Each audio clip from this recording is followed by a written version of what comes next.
he used to tell me eat 30 eggs, drink protein shakes 3 to 4 times a day. He's like, you got to eat 30 eggs, I got to eat 500 grams of chicken, I got to drink 3 to 4 shakes.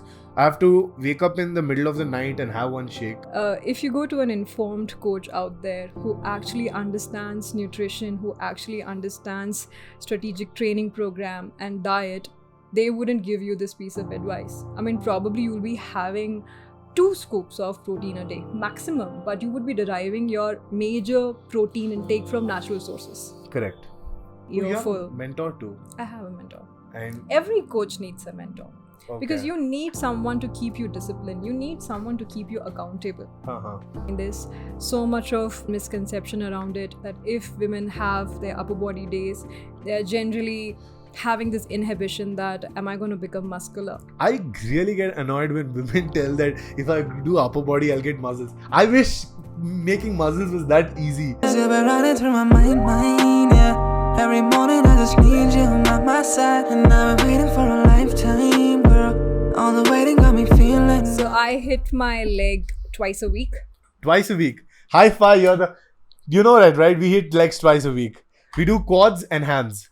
Quads and hams. Yeah. So my leg day split looks like biceps and quads, and hamstrings and quads. And do you prefer doing machines or free weights? What do you more prefer? So this is what I have learned during my fitness journey. Machine weights are much better if you're looking to stabilize yourself and really getting hard sets out there, without worrying about form failure or without worrying about the fact that, you're taking up a load, but your form is getting compromised. If you're let's say doing leg day on a Smith machine, it's much more better to hold that position as opposed to doing it on a free weight. Yeah. If you're just holding the bar, then you have to make sure that, okay, your knees are not caving in. You have the barbell on your shoulder. There's so many factors to weigh in. So I've noticed one thing. People always, whenever they do squats, 90% of them are on Smith machine, and the reason is that balance, right? I really wish that I would know that, because we don't have a Smith machine at our gym. You have a different machine, a specific machine for hip thrust. Yeah. We don't have it. I don't have a machine for. I've never seen a machine for hip We thrust. did get a machine for hip thrust, but nobody was using it. I liked my hip thrust being done in a conventional manner, wherein I get the bar. That's the best. I struggle to load the plate. Somehow I struggle to get off the plate, but I'm used to it. I thought hip thrust, men usually don't do a lot of hip thrust. I haven't seen a lot of men doing hip thrust, but they should do hip thrust. In my last 2-3 years, I've done it once, hip thrust, and I did with a dumbbell. Yeah, single leg hip thrust probably. Not single leg, so double leg. I put the dumbbell on my groin, okay, and I lifted it like. So not on the groin, on the pelvis. On the pelvis, whatever. I don't know what do you call it. So see, I never do it. Okay. So yeah, hip thrust is, I don't know, it's for women especially, right? Hip thrust. I don't know if men usually do a lot of hip thrust. No, of course. It's for, hip thrust does not have a gender bias. It's for both men and women, because you are working your glutes, you're working your quads, you're working your hamstrings. So I don't think so. It differentiates. Both men and women should hit hip thrust. Hip thrust, is it? Yeah, so it's a compound movement, like you're doing squats. I would listen to you because you are a certified trainer and I've seen your content. The reason I reached out to you is I spoke to, do you refer to GV as Rakshita or Pooja? Do you know about Pooja or Rakshita? Rakshita. Yeah, Rakshita introduced me to you and I went through your content and I finally saw someone who is not a cloud chaser. So what happens I don't want to spread negativity again, but what's happening in Instagram right now is that women influencers especially, Instagram has more or less become a women's portal, right? Okay. Like women we were just talking about today, me and Satvik, that women get a lot of monetization on Instagram than men, because that's how. It's because of the traction, because they get followers easily. Clout. Okay. And I respect you because you are someone who's spreading out actual content. I can see by the captions in your reels, they are big. And I was reading through it yesterday when I was preparing for us. Nobody reads those captions. That's the sad part. Respect to me. It was pretty informative. You should have read it. But I was reading through the captions. I was like, you know what? It's pretty cool that someone who is a woman is doing this on Instagram. Not a lot of women do it. Not a lot of men do it these days. But that's the reason I reached out to you. And that's the reason I wanted to bring you in, because I would listen to you. If you say hip thrust is important for a man and women, I would do it. So I mean, just like upper body days are important for women, I mean, there's so much of myth and misconception around it that if women have their upper body days, they're generally having this inhibition that, am I going to become muscular? But that's important for your overall body strength, ability, muscular health, bone density. So, it's the same way I think when it comes to your lower body movements, it should not differentiate. Both men and women are supposed to have, correct. hip thrust as a major compound movement on their leg days. I really get annoyed when women tell that if I do upper body, I'll get muscles. I wish making muscles was that easy, right? Like if you could just go to a gym, pick up a biceps dumbbell and hope you get muscles. That's not how it works. I It think does not. But I don't blame them. That's the general misconception. Because we don't have a very supportive environment or culture when it comes to women going to the gym, picking weights, because it's been put into their minds that they're going to look a certain way. They will look manly, they're going to lose their femininity, but that's not the case. I've been working out for a good 3 years now. 3 years. Yeah, I don't know. I mean, you ought to tell, do I look manly to you? No, dude. What the fuck? Not at all. You look amazing. I mean, you look fit. And So it's 3 great. years of hard work, really having a disciplined lifestyle, following nutrition, having a very healthy and purpose-driven routine out there. I don't think that I've put on a lot of muscles, and 100%. I'm talking about intense workout sessions wherein I give my 100%. Huh. Building muscles is a very difficult process. Very difficult. You need to give in your 100%. There are men and women both who struggle in that department. And it's a gradual process, a linear process. It's not that you're going to go to the gym for 6 months and you're going to get all buffed. What's some of the weirdest interactions you had with women in terms of in the gym community, right? Like, what are some of the misconceptions and misinformation which it has come to you? I know you put in a lot of survey on Instagram. Like, what are some of the things that you have gotten and you're like, I can't even believe like women think like this. I Okay. know you'll have a lot of them. Off the top of my head, number one, a lot of women still have this misconception that if they come to the gym and they work out, and I see them doing a lot of HIIT and circuit-based training, and they feel that they're going to put on muscles. But that's not the truth. And nobody follows a diet out there. They're going to finish the gym, go down, have juice or shake, which is loaded with sugar, and then come back. And I see them working so hard and getting no results at all. And if I go and talk to them about it, I observe that there's definitely lack of information. I mean, their trainers do not tell them that it needs to be paired with Diet. a strategic diet if you want to build muscles. And I think the major misconception would be eat whatever you want and lift heavy, and that should sort everything out. But if you eat whatever you want and you lift heavy, you're going to put on both fat and muscles. Yeah, And probably you won't even put on muscles if you are not hitting optimum protein intake. correct. Yeah. And that's, I don't know, that's been a lot of misconception. Like in my gym, when I joined gym, they told me to eat 30 eggs. A trainer told me to eat 30 fucking eggs. He Okay. told me you gotta eat 30 eggs.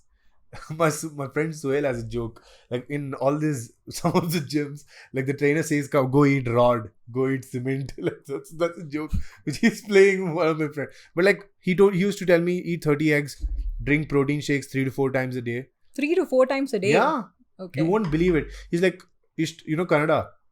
You can understand Kannada. I can understand. He's like, ಇಷ್ಟು protein ತಿಂದಿಲ್ಲ ಅಂದ್ರೆ body ಹೆಂಗ್ ಬರುತ್ತೆ? If you don't eat protein, how Yeah, will how you will you make get your a body? Yeah. He's like, you got to eat 30 eggs. I got to eat 500 grams of chicken. I got to drink 3 to 4 shakes.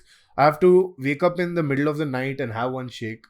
Like, I don't know. These are unrealistic diets. And so much misinformation. I in think this Indian gym. is a very traditional gym guru driven diet out there. If you go to an informed coach out there who actually understands nutrition, who actually understands strategic training program and diet, they wouldn't give you this piece of advice. I mean, probably you'll be having 2 scoops of protein a day maximum, but you would be deriving your major protein intake from natural sources. Correct. And you are a vegetarian or you eat non-veg? No, I'm a non-vegetarian. You're non-vegetarian. And you eat, what's your diet like? Now you're cutting. You said you're cutting. Yeah, I'm on a cut. And how many months are you on a cut? I think it's been 12 weeks. Huh. So 3 months. 3 months. 3 And when months. was the last time? Have you ever cheated in these 12 months? No, I haven't cheated, but Not even definitely once? I'm definitely cycling my calories. So there are weeks Carb cycling. carb cycling. Hmm. There are weeks wherein I'm on low calories, and there are weeks wherein I'm relatively on a higher calorie. And obviously, since this is goal driven, and I know that in these 12 weeks I have to reach a certain body composition, I don't have the liberty, or have not given myself the liberty to go for a cheat meal. Huh. You need that kind of perseverance and discipline to achieve that. Amazing, yeah. And I think probably after the cut ends, I'm not going to go for a cheat meal. I'm going to gradually increase my calories and give myself a little break for a week, because you need a diet break if you are on. I'm not on a restricted calorie out there. No sugar? I left sugar almost 2 years ago. But I got zero sugar. I mean, zero sugar. I do have chocolate. It's part of my diet. It's part of your diet. Dark or milk? Milk chocolate. Milk chocolate. I can have a small cornetto. Huh. And obviously Ice cream, right? Ice cream. I mean, today the food industry has also kind of become more wiser in terms of Very true. what Sugar-free. consumers want, because they are trying to lead a healthy lifestyle. And there are ice creams out there that's just 65 calories. And if you know how to read a nutrition label properly, you're making an informed choice out there. Got it. And I know that, okay, fine, I can have a small bar of Cadbury, or I can have a small cornetto out there. What's one thing you're craving? What's one thing you've ever craved for in the last 12 months, 12 weeks? What's one thing you want to have right now, and or something Just that a you're week craving? ago, so I was complaining about this. I was telling my husband that you're not being supportive, because he's being binging like crazy and I'm on a diet. He's binging. Yeah, he's And binging. especially at night. The binging always starts at night. At night. So What time? What time does it start? I mean, he will order in his dinner at around 11 or 12. Wow. And that's what's that? What's biryani. Which biryani? Which one? Andhra biryani. Andhra biryani. Dunne Meghna's. biryani. Meghna's. Talsheri biryani. Talsheri. And I've been craving for that. Huh. Or ice cream. Huh. Uh, And he orders that in front of you? Yeah, but then I think it started out by me requesting that, okay, if I'm on a cut, please don't eat something which is so tempting. But then I later That's realized, so- no, it's my goal. No, exactly. And I don't want him to sacrifice on something that he likes. Yeah. If you talk about temptation, Huh. something that I really am craving at the moment is chole puri. Dude, so many people like Virat Kohli. There was a meme on Virat Kohli that he would crave chole bhature. Yeah. You want chole bhature right I don't now? want chole bhature. I want chole Chole puri. puri and halwa. Halwa. Yeah. Gajar or normal moong halwa? So my father-in-law makes this really nice traditional halwa, Huh. and I've told him as soon as my cut ends this Sunday, please make me a halwa. Halwa. Yeah, but if my mentor watches this podcast, he's gonna give me an Oh, you have a earful. mentor too. I have a mentor. And Every coach needs a mentor, okay. because you need someone to keep you disciplined. You need someone to keep you accountable. Uh-huh. How did you start, and what did you do? What did you study first of all? What do you study? You want to say what you studied? I want to say, but then it's gonna give. I need to kind of attribute it to an institute, and it will be kind of promoting them. So it's fine. You don't want to do it? But no, I'll just talk about the Yeah. certification that Yeah. I What do you did. study? Yeah. Okay, I'll just say I'll start from how did this start. Huh. Hmm. So, I was a dancer back in school. Dancer. I What was dancer? really into dancing, any kind of dancing. I loved dancing. And I think that was the only way wherein I associated myself with fitness of any kind. And I come from a South Indian family, so I did not have anybody to benchmark in terms of fitness. No women, no men in the family.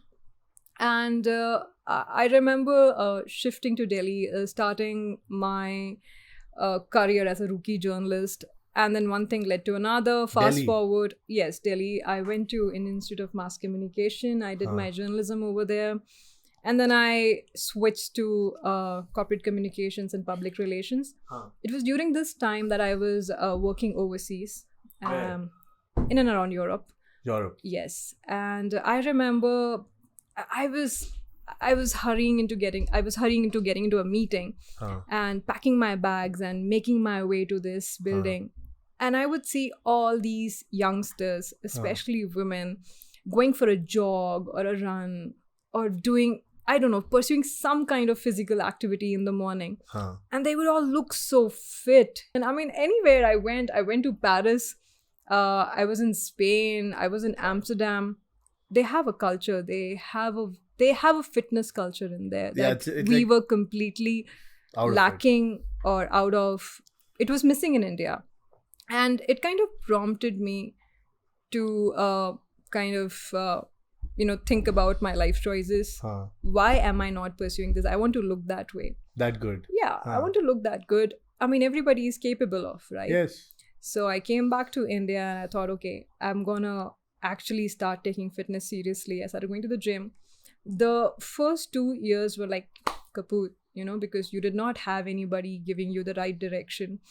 I was doing the same thing as everyone else, going to the gym, working out, had no clue about how exactly are you supposed to select your exercises, how exactly are you supposed to, have a nutrition plan into place.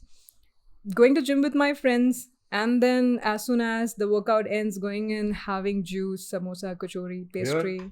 I don't drink, so you're yeah, a teetotaler. I'm a teetotaler, so not that. And I would not see any result. Then, 100%. yes, and I think the major mindset transformation came in when I was working for a diplomatic mission, and This diplomatic mission sounds like a sleeper cell terrorist. No.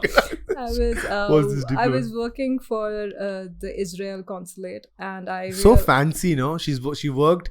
So I was going through a LinkedIn, and I'm seeing Times of India, Israel consulate, and I saw her picture on Instagram promoting Sri Lankan cricket.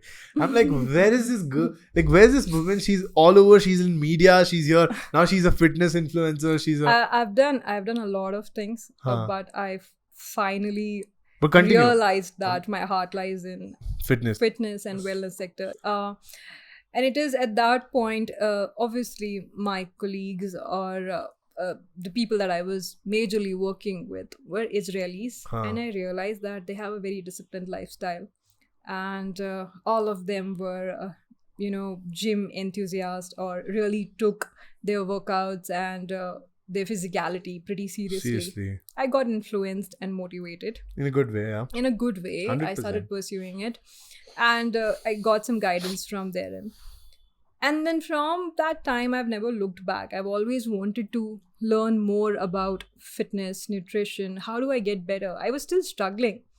I thought that I'm getting fit, but I was not. You're not. No. But what were we doing wrong? I was still the major information or knowledge to attain that goal was still missing. Then I went to Chennai.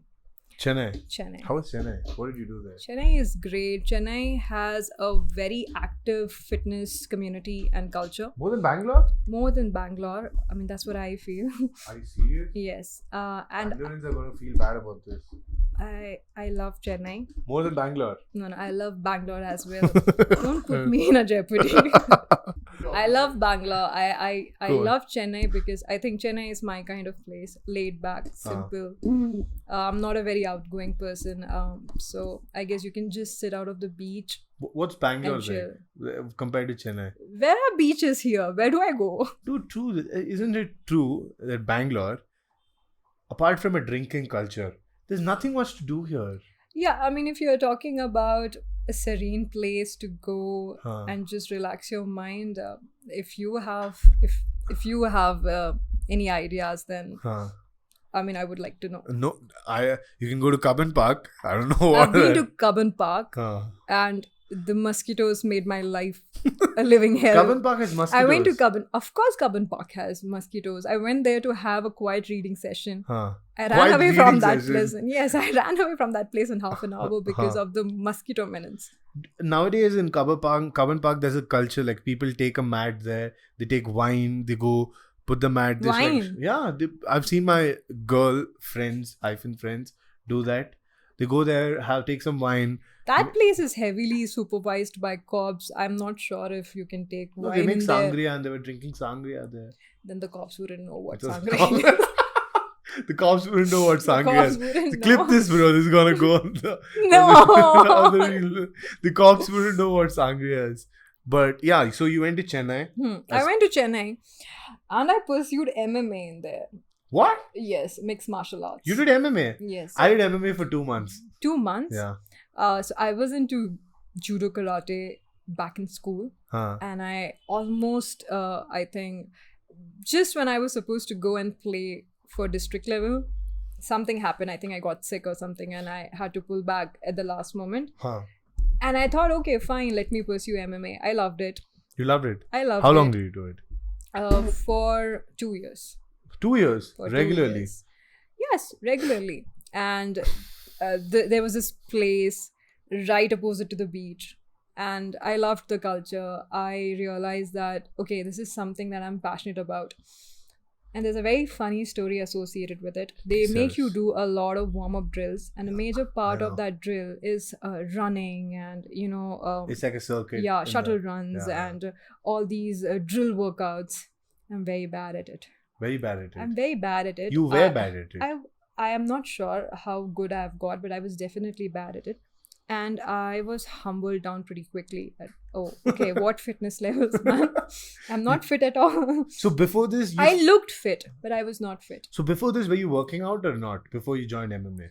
Chennai, I was not working out. Why did you go to Chennai again? For work? Work. Ah. I mean, work took me to Chennai, and I thought, okay, let me not. I mean, I did not find a gym nearby to my place, and I thought, okay, let me just go Join and MMA. pursue MMA. Ah. This would Great be, decision. yeah. The first physical thing you. This should be a form of workout. Ah. Okay, and then I quickly realized that, oh, okay, no, this is not a form of workout. This would definitely be something for you if you have already worked out in your life, or you Correct. actually have discipline in your life. Correct. But it did bring a lot of discipline. I would get up 6 o'clock in the morning, and if not mornings, would make sure that I'm not missing out on any sessions. So I'll just talking about why I was so bad at Huh. running. Running. Yeah, I'm really bad at running. I'm very bad at I do running not too. have the running gene in me. Endurance. Not endurance, running. I feel I cannot run. But I'm why? a very funny runner. I run like Phoebe from Friends. Phoebe from Friends. You don't get the. I get the relation. Yeah? I get the. You run like Yes, I that? run Do you like make a lot of noise when you're running? I think I've got a lot better. Huh. I am I look much more Fitter when you not run. fitter. How do I put it? Civil. Civil. while I look running. civil while But how are you? running. How are you running before? So I'll tell you, there's actually a very impactful story associated with this. I mean, this is what changed my life. While I was pursuing this, I realized that I'm really bad at footwork, or I can't run. And somebody took a video of me. And then they commented, "Oh, Shilpa, you run like a penguin." I mean, obviously, something that was just passed as a light jibe or a passing remark. I took it very seriously when I went back home because I felt ridiculed. And I'm like, okay, I need to work on this. Huh. So I made it a point that every evening I run from one beach to another. And I went about it. I did look funny. And the coaches who made this comment on me, the sad part is it came from a coach, MMA coach. MMA coach. They would still make fun of me, but I did not give up on the fact that, yes, I need to learn how to be a better runner. And one thing led to another. I eventually realized that putting 2 or 3 months into it, things got better. My performance became much more better. Huh. And and that's when I realized that there is scope of improvement if there is someone who can guide you in the right direction. And I was really furious about the fact that if you are going somewhere to become better, to learn something, to improve your lifestyle, or, add some value to your life, that should not be a place where you should get bullied. And I made True. it a point that when I came to Bangalore, I wanted to find someone who would actually push me in the right direction of pursuing fitness. And that's when I decided, okay, let me actually study. And I wanted to pursue a course in this. Got so it. I did my diploma in nutrition and fitness.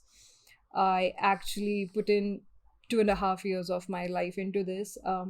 You know, 2.5 years. of course, nowadays, what is the qualification that one requires to become a fitness coach or trainer in any of our traditional gyms? You just need to have a high school certificate. And obviously, I kind of underestimated it. But as I was studying, I realized that just like you have to put in so much of work to become an engineer or a doctor, or if you talk about any protected title out there, you have to put in hard work and commitment into studying fitness and nutrition as well. And as I studied more, I realized, okay, this is vast. You cannot just call yourself an expert just by pursuing a 3-month or a 6-month certification. And I did put 2.5 years into it. I got a lot of ground experience. I went and, worked as a rookie coach or trainer at gyms to kind of observe the environment. How do people come and work out? What are their needs? How are they being trained?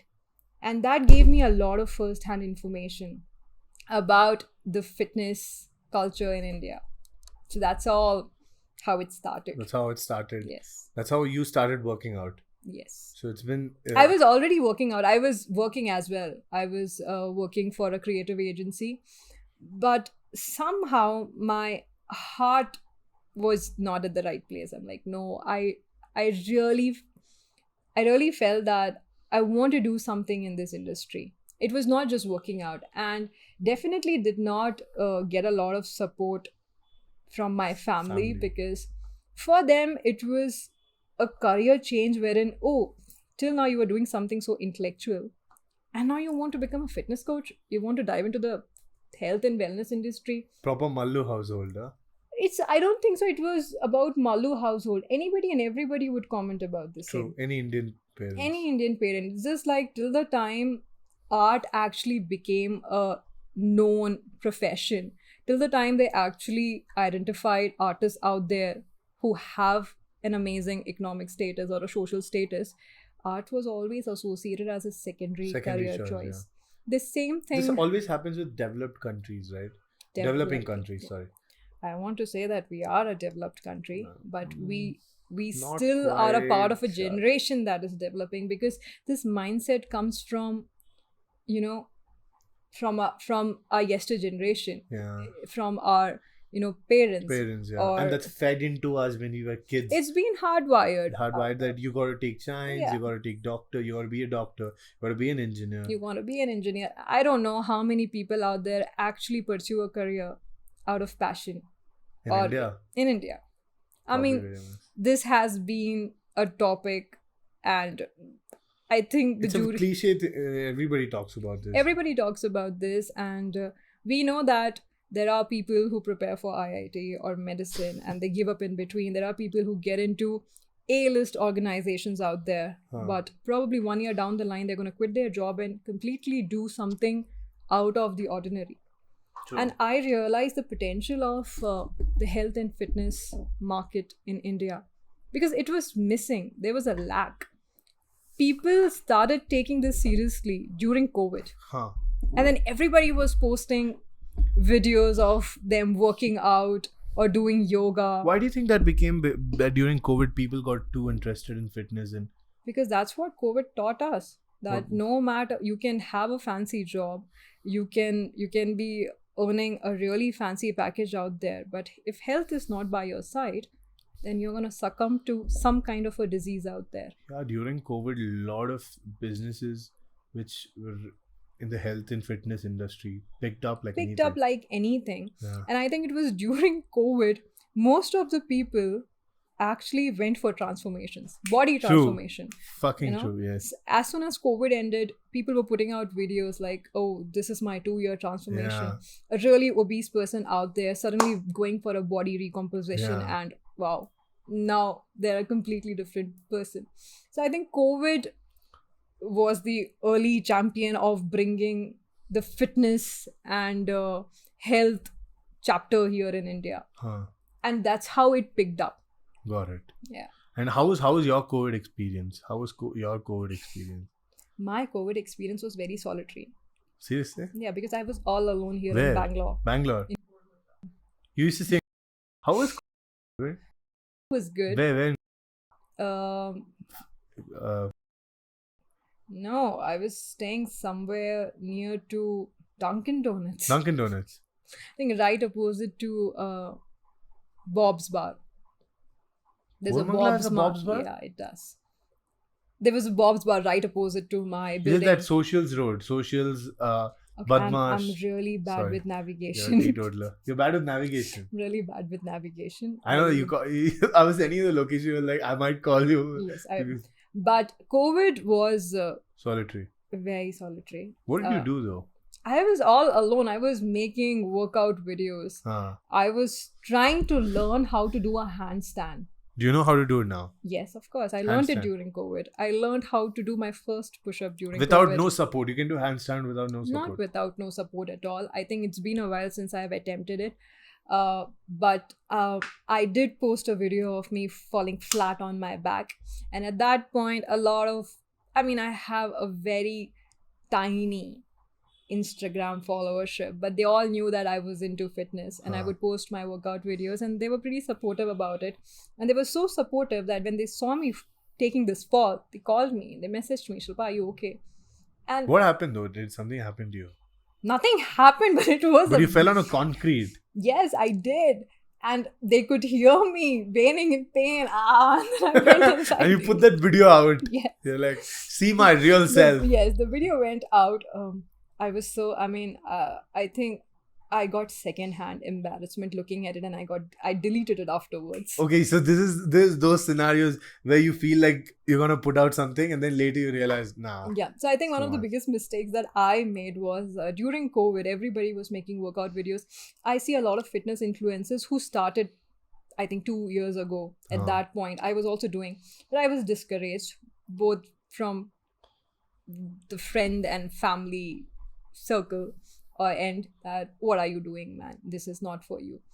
And I kind of self-doubted myself. I'm like, okay, probably this is not for me. Do people really pull each other down? Like, I don't know. Like, when I've started this, I don't know, a lot of people, none of my close friends pulled me down. I mean, they supported me, but there were these outskirts, people in outskirts who are like, you should do this. Like, the only way they relate to you, this is what I think about when you say people are pulling you down. I feel that the only way people can add value and relate to you is giving an opinion and having an opinion. Opinions are the cheapest commodity. Yes. So they feel that people, like, if I give you an opinion that this is not working out for you, this is bad, they might feel important in your life. I think more than that, it was an alien concept for them. That why is she pursuing fitness? She does not have a background in it. She's not an athlete. She is not a fitness trainer. Why is she putting out these videos? So, but I don't know. For me, I got a lot of supportive comments. Got it. And a few negative comments wherein, they just try to make you conscious about yourself. That what do you think you're up to? Yeah. And I stopped at that point. Probably that was a mistake. In hindsight, yes, I stopped. And now I've picked up again. When did you pick it up again? When did this start? 3 weeks ago. 3 weeks. Okay, 3 weeks ago you started. I think I went on and off. I would suddenly Instagram appear game. I would suddenly appear, out of the blue, post a lot of stories, one reel, and then that's it. Then I vanish into thin air, and then I come back after 3 months. But then this time I realized that, okay, now I've actually got into this profession. I don't want to put myself out there to gain traction in terms of my reels or how do I work out or how do I look when I'm working out. But the information that I want to put out there, I want people to get some valuable information in terms of health and nutrition, food, fitness, and that could support them in their journey. And there are a lot of myths and misconceptions associated with it. And like you mentioned during the starting of the podcast, that there's so much of noise in terms of all these false information regarding fitness and nutrition, that when there are these few people who are trying to, just push the right information out there, it kind of gets lost. People don't enjoy that. What do you do? Like, People don't enjoy it. It's just true. you have to formulate in a way, and you have to put it in a way where people enjoy it. Even like we have started to understand that I like talking, and I want to mainly focus on podcasts. But what Satvik is also, and we all discussed this, that for us to get that engagement, we have to do something which people want. What I was getting to is that you have to put out content in a way, which I know we had a 1 hour conversation that day on Google Meet, Yeah. right? And we were talking about how to gain audience and how to gain engagement. And I feel the only way you can probably gain engagement is by putting out content which you feel. So there's a guy called Anti-Profit. Okay. Pull the mic towards you. There's a guy called Anti-Profit on YouTube. And this guy speaks about, he's like, Mr. Beast. Mr. Beast. Mr. Beast. He's like a huge YouTube guy. Okay. So he's like, he has like 30 million subs. How many million? 120 million subscribers. 120 million. Yeah, close to that. Are you sure? Yeah. So he has close to 120 million subscribers. And what this guy says is, let's assume tomorrow all this 120 million go away. I have zero. I can start from scratch and in the next 6 months get to 20 million subscribers. He's like, I know the formula. So there are like formulas to it. So there are, how much of value the Instagram thumbnail has. I mean, that's the clickbait, That's the right? clickbait. That's what prompts someone to watch your reels or watch Yeah. your posts. Yeah. So I was, as you were asking, I was thinking we can all do content, and you can. So collaborating is the biggest way to make it big. Yes, I know. I have read about it and I know it. But then I realized that you really have to put yourself out there, socialize, network with the right kind of people. Yes. Somebody who would actually rally with you to promote a cause or a message that you believe in. There has to be an equal exchange of values, or else nobody is going to do it. Full Metal Alchemist. Huh? Full Metal Alchemist. Yes, I don't know. yes. Who watches don't watch anime? that. You watch anime. Who's that? Metal Alchemist? It's a quote from Full Metal Alchemist. It's a series. It's a series? Yes, and the main quote. Dude, Shilpa, what's this trend? Like, people are into all anime these days, huh? It's not a trend. I think it started picking up. There have been anime lovers since ages. Naruto is a really old anime. I mean, One Piece is a really old anime. But now people are kind of catching wise to the idea that anime is a very creative way of storytelling. They're not cartoons. My husband thinks that I'm watching cartoon in the morning. But I think the same too. I'm with your husband. no! Yeah. High five to. On that note, I have to tell you, my biggest motivation. is your husband. No! He is. You can't say no, dude. You're He's married not my to biggest her. motivation. He's my biggest supporter. Support system. He is a big support system. I don't think so. Today morning, I had posted a story of me working out, and a guy says, "Oh wow, I wonder who's taking your videos." So I replied, "My husband." And he said, "You don't look like you're married." I kind of understand where he comes from. Yeah. Once The you're Indian married, crowd, yeah. the Indian women are supposed to look a Exactly. certain way, or they're supposed to not find time, 1 hour out of the 24 hours that they have to go to gym and take care of themselves. And the thought stems from that notion. Yes. And I told him I understand. But I think it's because I have a supportive partner. It's because that I am passionate about it. He is passionate about it. So we can hit the gym together and I can keep my passion going. So all the videos you record in your gym, your husband is clicking, or it's in tripod? Or you play Sometimes it's tripod. You carry a tripod Sometimes to the I gym. do carry a tripod Proper with me. It took me... Instagram influencer package kit, carrying a tripod to the gym. Oh, don't even get me started on that. It took me 2 years. 2 years to actually get rid of the inhibition. Not fear the judgment that I would get from people and actually carry a tripod. I would all the time be shooting myself in some or the other weird angle, doing some jugaad. And then either my head is not there or the weights are not there, and I got fed up of it. I'm like, okay, why am I shying away from this? I want to actually put out videos of me working out, give people some kind of motivation. And I don't know, for some reason, I'm always putting out my upper body days. So I'm kind of not doing what never put the on- usual fitness influencers are doing, which is their lower body weight. That's for clickbait and clout, right? That's the reason. But it works. I don't Works. know. Does it work for the Instagram algorithm? Does I have- Instagram push videos wherein the Tushi comes first? I mean, I'm not sure. I'll tell you what Instagram does, right? Instagram has an algorithm which pushes content which people watch the most. So they have an algorithm where they check how many people are watching this video from 0th second to 10th or 20th second. And what happens a lot, I'll give you a context also to this, that 90 to not even 95% of the hot pictures you see on Instagram where women expose their body, fitness influencers. Fitness influencers. What happens is men tend to watch it, but they don't follow to them. They don't follow them. So you eventually get views in your reels, you eventually get likes in your reels, but you don't get a real reach. You get what I'm trying to say? But you do get a lot of followers. I don't know if that is true. That's where I think it is. I personally know women who are into fitness, who have an Instagram profile. I can tell you that they are not very good at it, but they have a caption saying muscle mommy. They have a lot of followers. What is ironic is they don't have any muscles. So, but it sells. But they're hot.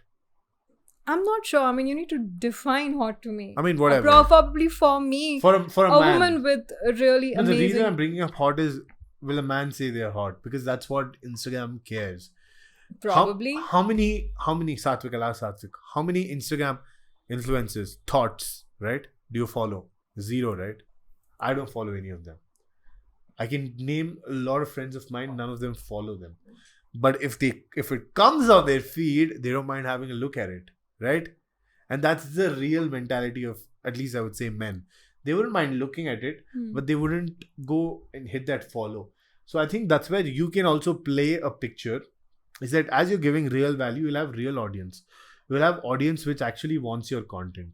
And that's what we should aim to build. I think my biggest, what actually annoys me a lot is there are people out there who ignorantly follow fitness influencers who are putting out advice that sounds like if you eat before 7 p.m., you will achieve fat loss. If you drink 3 liters of water, you're going to achieve fat loss. If you're going to cut out carbs after 7 p.m., you're going to achieve fat loss. Who are these people? Huh? There are influencers. There are experts in these field, and they are the ones who are putting out such, misguiding information out there, and they have a huge followership. Yeah, for people who don't understand fitness, I want your opinion on this. The people who are going to watch this. How do you lose fat for a person who has a medium to low physical activity, but through diet? Can you explain what calorie deficit is? How does all this work? Yeah. I think the first thing and the first learning, enlightening experience for me as well was to understand the fact that fat loss actually happens in the kitchen. It is only through diet Abs and in the nutrition. kitchen. Yeah. I mean, abs are a different ballgame altogether. I'm talking about fat loss alone. Got it. If you actually want to achieve a healthy fat loss, it has to be through a healthy calorie deficit. You can go and, grind in the gym as much as you want, probably for 2 hours or 3 hours. You can be weightlifting, you can be doing cardio or endurance. But until the time you're eating below your maintenance calories, your body is not going to shed any fat at all. What's calorie deficit? Let's explain it to people who don't know. Okay, so to simplify it, let's say I am 58 kgs. And if I calculate my maintenance calories... What's maintenance calories again? So maintenance calorie is the calorie that your body requires Correct. to maintain this weight. Correct. And to function properly. Correct. If I eat below that calorie limit, let's say if I create a healthy deficit of 300 or 200 calories, instead of completely going on a crash diet, I am giving my body the scope to use fat as, a source of fuel. Energy. Your stored fat. So let's say you're 58 kgs and you have a maintenance calories of 2000. Yes. You eat 1600 having a deficit of 400. Yes. So, but you don't have to jump to 1000, 1600 directly. Probably you can start with 1800 or you can start with 1950. And then you can gradually reduce, probably 100 a week or 50 a week. So, a normal person out there or somebody who does not understand the nitty-gritty of fitness or nutrition or how you combine body composition when it comes to, or how you actually achieve a healthy body composition through weightlifting, strength training, and diet. For them, it's better that they go with a coach.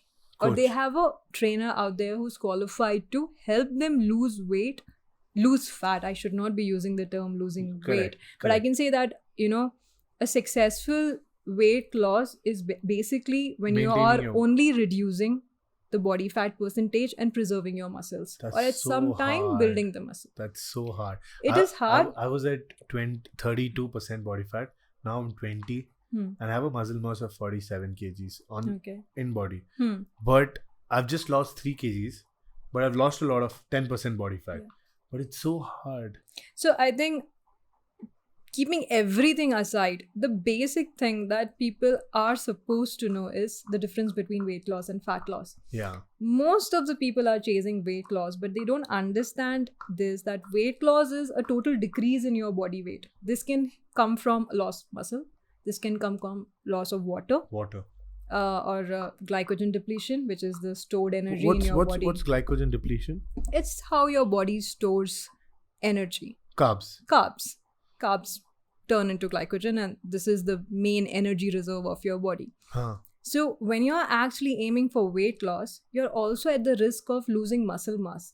And that's when you would have seen people who are losing around 10 kgs, 12 kgs in a month. That's water weight, right?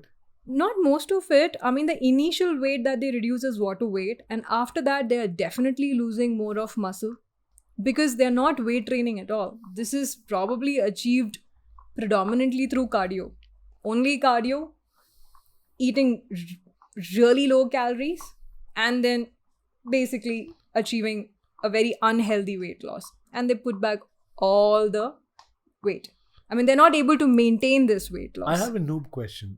Don't mind it. But let's say I eat less. Let's say I have a deficit of 300. Let's say I make a deficit of 800. So for people understanding, let's say my maintenance calorie is 3,100. Yeah. I'm 6 feet 101 kgs. So my maintenance is 3,100 and I eat at around 2,500. I have a deficit of 600. Now, if I just eat less and maintain that 600, 700 deficit, so how does my body work? Does it first go to carbs, then come to my stored fat, and then come to muscle? Or is just random? Like, let's assume I go on a fast, a 4-day fast. Will I only lose fat or will I lose muscle too? How does the body decide which it should use first and which it should use second?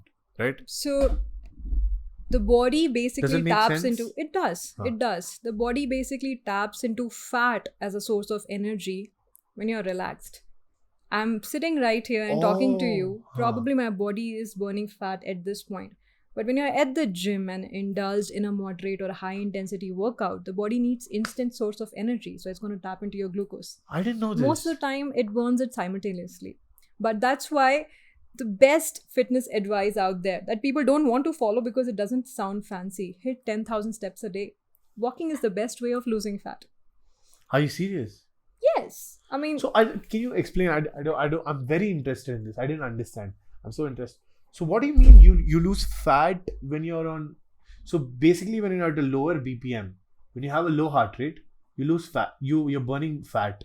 When you're in a relaxed state, you're burning fat. Eventually relaxed state is low heart rate. See, what does your body preserve the fat for? It's for the... It's for anything which is, which your body is perceiving as a threat. When you are seeing that, oh, you know what? Probably he or she is not going to get food for next 4 or 5 days. Let me preserve this fat till the time, the push comes to the shove. So body, till the time you're giving it constant glucose as an input, when you're actually eating your carbs, when you're eating in maintenance, why should it burn fat? But probably it will burn fat when you're at rest.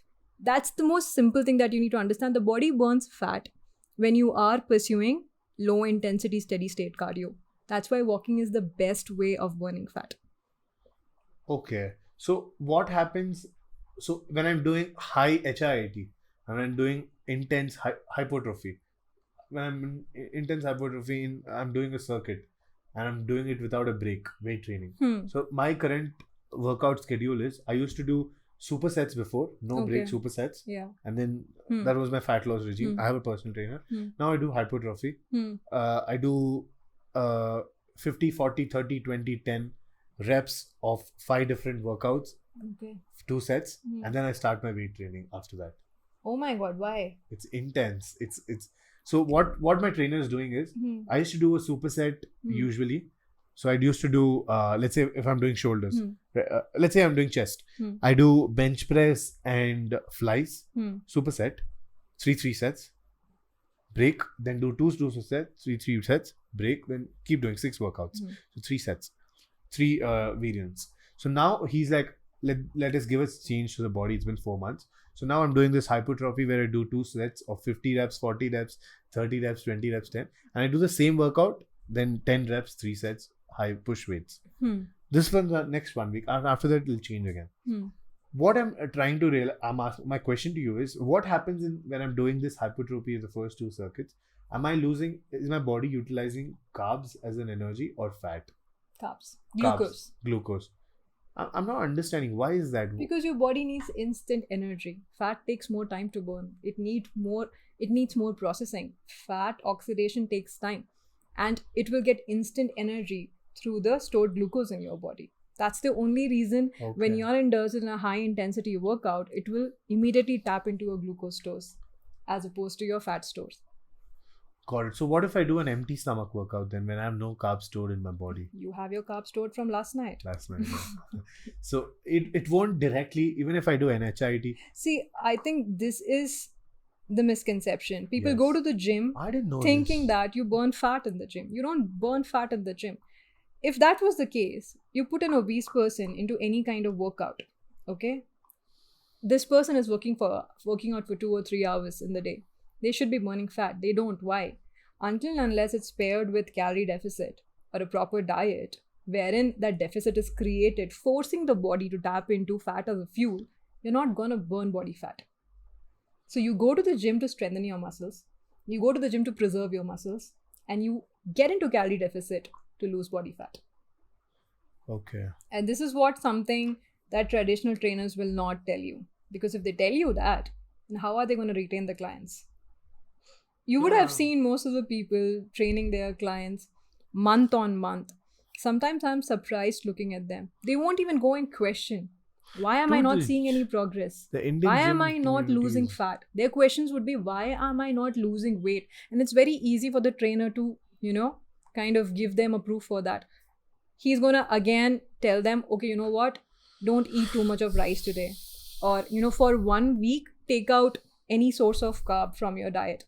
They will instantly see weight loss because of the water loss from their body. And they'll feel happy. And he has justified himself saying that, of course, the training is working for you. And all they care about is this constant cycle of clients. They don't even care if you get a result or not. Yeah, because very few people understand this phenomenon that your weighing scale is not the indicator of fat loss. Your body measurements are. So until and unless you are measuring yourself and you're seeing that, okay, I am seeing my waist circumference reducing, how do you gauge your progress? The scale can fluctuate every day, Let's say that yesterday I had a really late dinner and my body is retaining water. Next morning, suddenly I am 2 kgs up. Or for women, if they're going through their cycles, they have so much of hormonal fluctuation going in their body. And they believe that, oh, I've suddenly gained 3 kgs. But there's a reason for it. It's not because they had a huge meal, or it's not because your body will not put on fat in a day. It's a gradual process.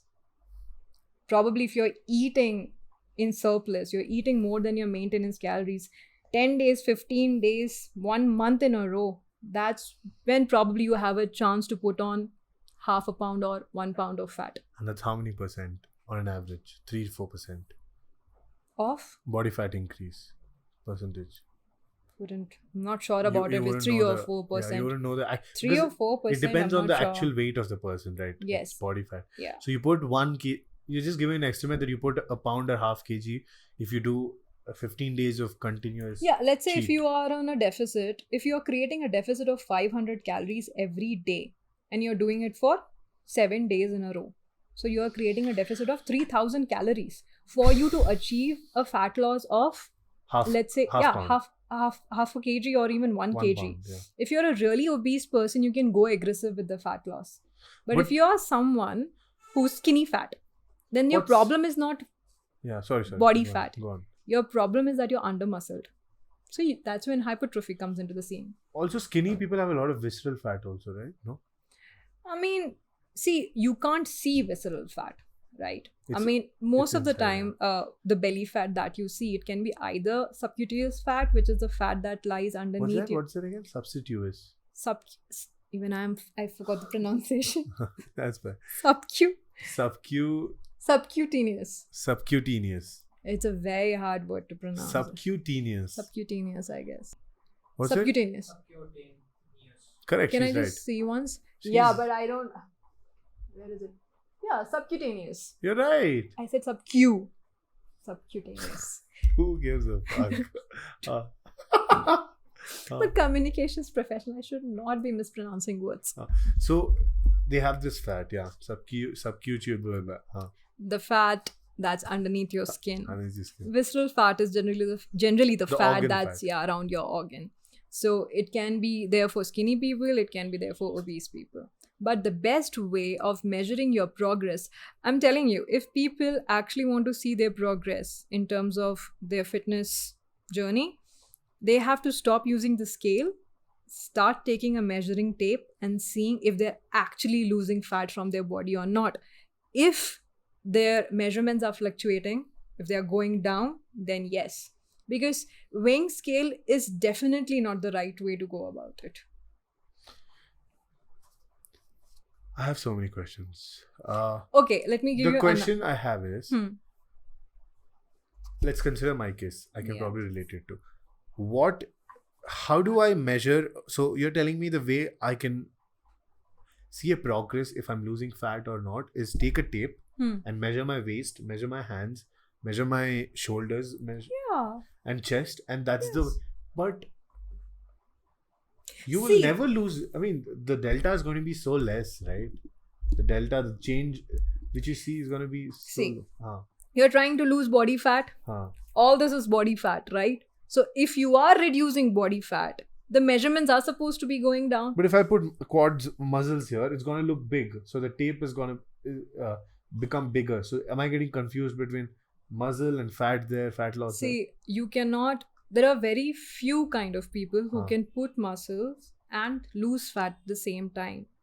The term is known as body recomposition. Generally, Yeah. people who are really obese, you'll see that obese people or really fat people are the ones who put out the best transformations out there because they can lose fat and build muscles at the same time.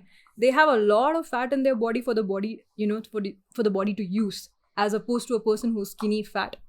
They have a lot of muscles as well, but they don't have muscular strength. So they train at the gym to build that muscular strength. They go on a calorie deficit simultaneously to lose fat. And that's how they can achieve two targets at the same time.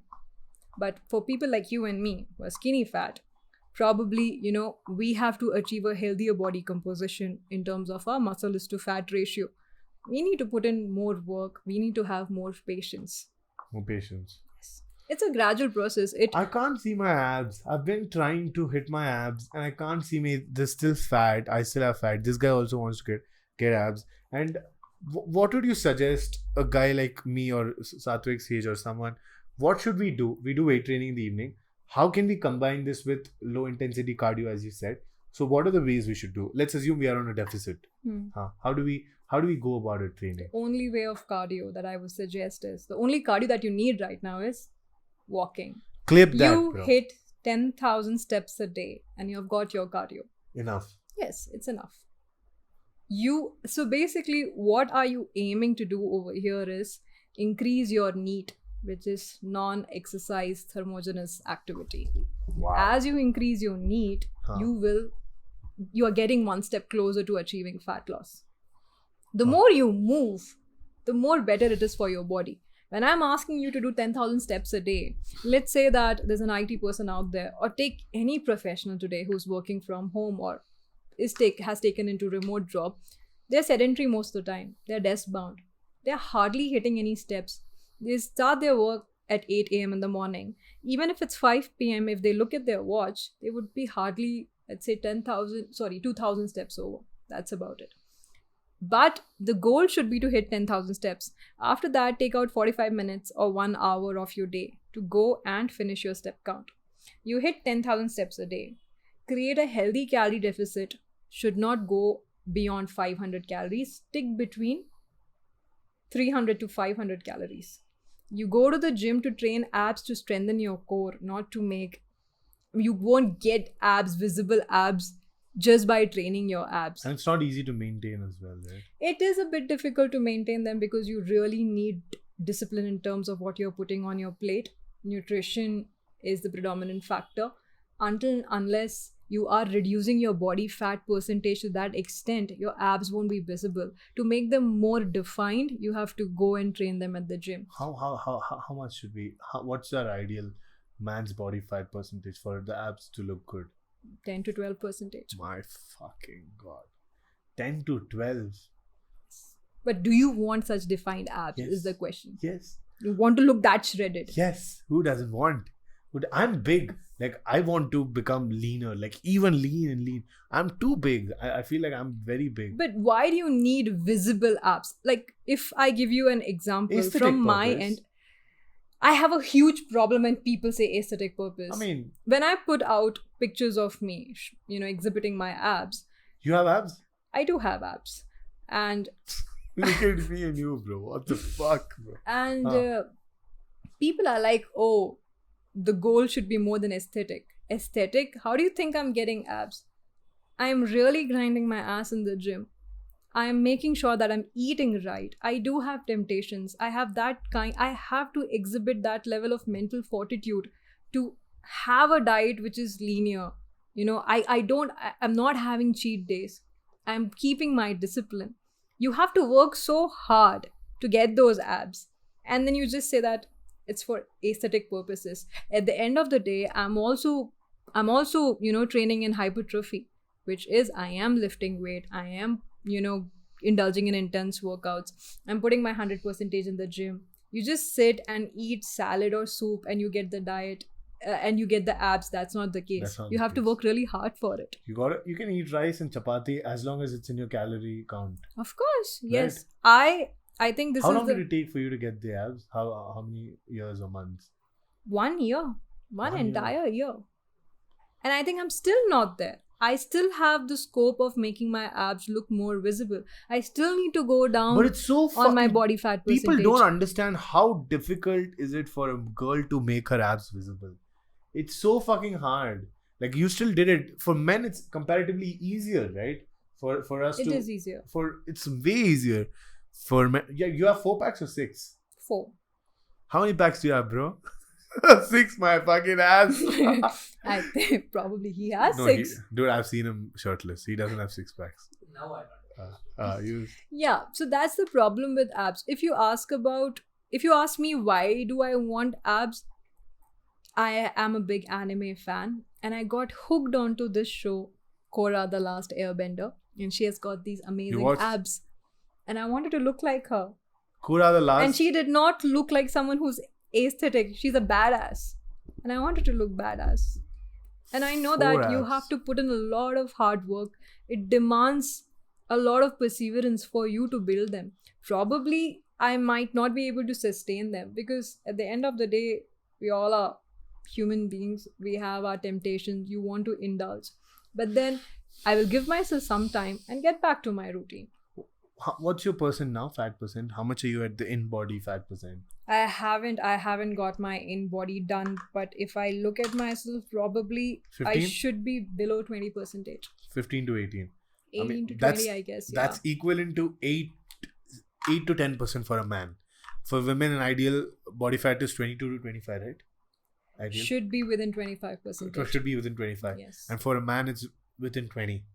And she's at, let's say, 18 or 17 for your abs to be visible. Yes. That's kudos For my to you. abs to be, but obviously I have to flex. I have to flex my abs for them to look more prominent. But if I'm just standing, relaxed, probably I'll see my transverse lines. Obliques. The obliques. Oh. But if I actually have to show my upper abs, I need to flex a little bit. Whatever I do, whatever Kathakali I do, nothing will be seen. Also, nothing will be. It's fucking. Can you say that word Yeah. on the podcast? We can. I mean, Okay, that's fine. I mean, it's just like, yeah, it's so hard. Like me and my but friend. have you was I able to kind of give you more insight into fat 100%. loss versus weight loss? I never knew. Did you ever know that low intensity workout traps your fat, hits your fat first? I didn't know this. I didn't fucking know this. I consider myself a gym gyan guru. Like I used to give people do this, do that. I used to, but I'm never So the. I think a lot of fitness experts, a lot of informed coaches out there have been saying this since a long time. Guys, hit your step count. Don't go for all these fancy cardio workouts. Get walking. I got a shin splint running. You know what a shin splint is, Yes. right? I got a shin splint. Sorry, I didn't mean to. But I got a shin splint running, like sprinting, and I had a. I think everybody does that. I was running on the beaches in Chennai thinking that I'm going to lose fat, but I lost a lot of muscle. I looked skinny. My skin got saggy and I did not look healthy at all. And I realized, shouldn't I be looking more athletic if I'm running? But then no, I did not eat right. I was doing intermittent fasting at that point. Obviously, doing that it gave too. you initial result. But after some time, your body adapts to the calories. And if you do not know how to calorie count, if you do not know how to cycle. cycle or, attribute your meal certain calories, after some time you're stuck. You're going to hit a plateau and it's going to stop working for you. That's why most of the people, if they take to ketogenic diets or intermittent fasting, they'll probably see quick results within the first 4 weeks. And after that, they're lost.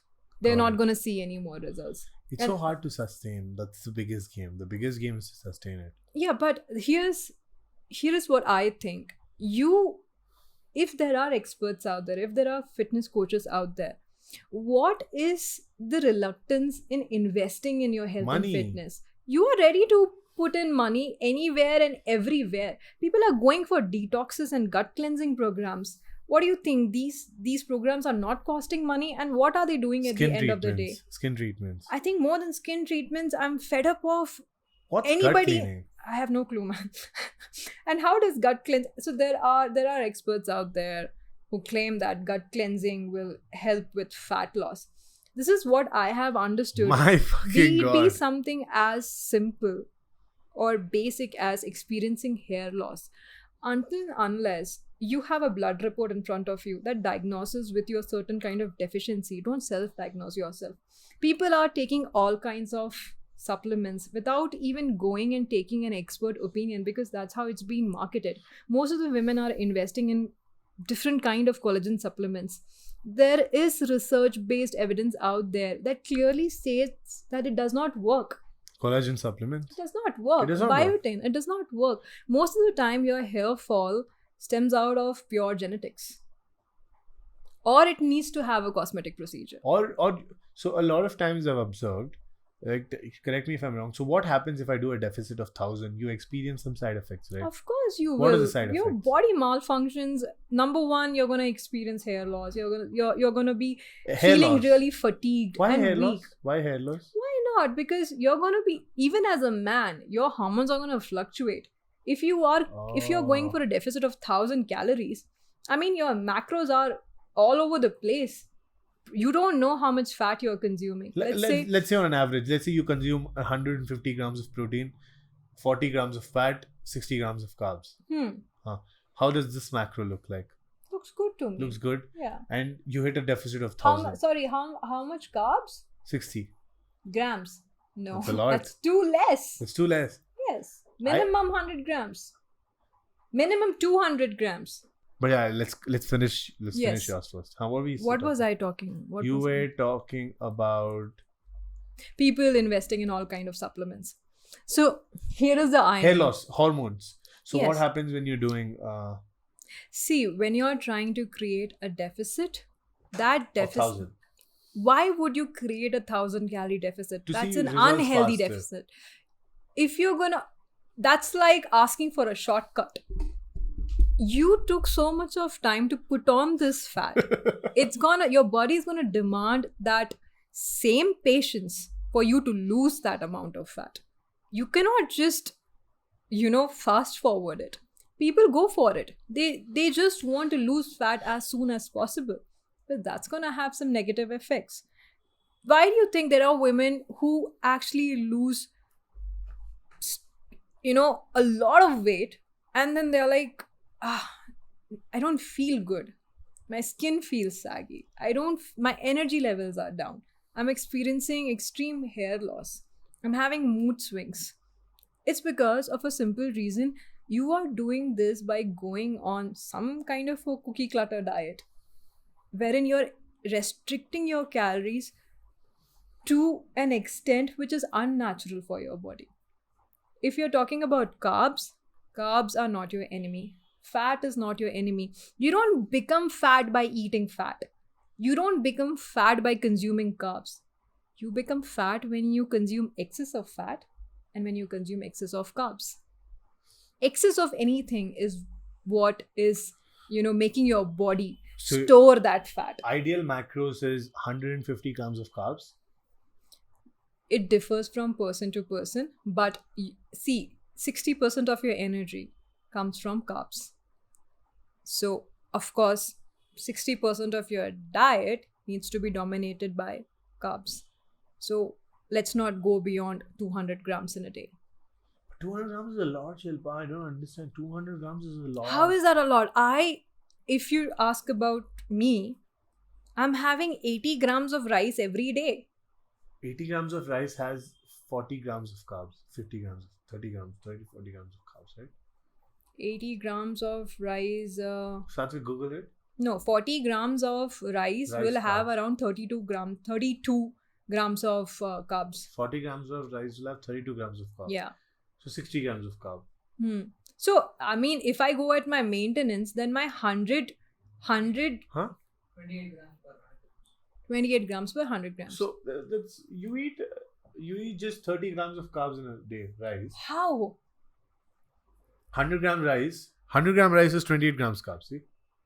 100 grams. But I also have other sources of carbs. What else do you eat? Bread. Bread, oats, veggies. These are all sources of carbs, right?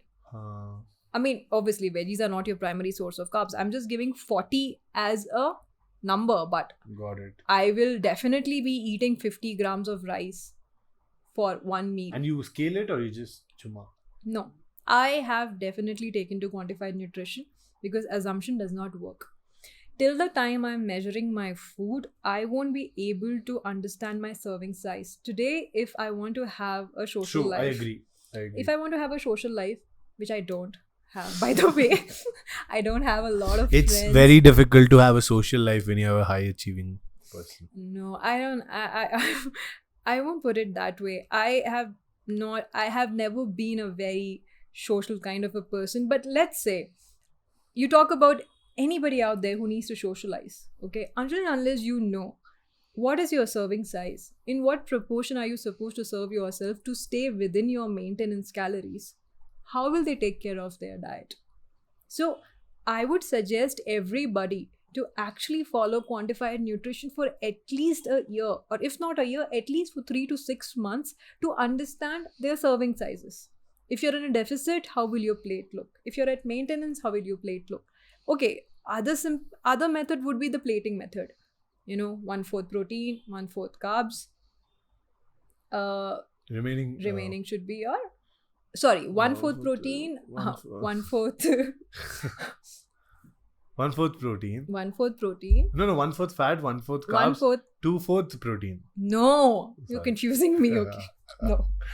Half a plate of veggies. The major part of your plate should be covered with veggies. protein 1/4 and your carb 1/4. Carbon. Your protein source and your carb source should almost be in the same proportion, Protein and carbs should be same. almost the same proportion. And then other half of the plate, the major half of the plate should be veggies. Okay. That's the way to go about it. That's to give. What are some challenges women have in the fitness industry?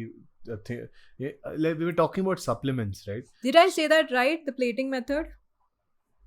What was that? Google it. It is. No, I have it with me. It is that. You said 1/4 carbs, 1/4 protein, 1/4 fat, I'll just 1/4 veggies. 1 second.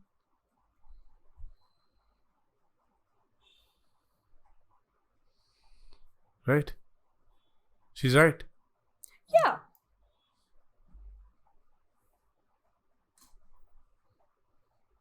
Carbohydrate, protein. 2/4 is veggies. So basically, when you say 60% should be carbohydrates, your wheat or rice becomes your primary source of carbs. Weed. Wheat. Wheat. And veggies become your secondary sources of carb plus fiber. Okay, this is a really deep question I want to ask you. Has anyone ever told you you're too harsh on yourself?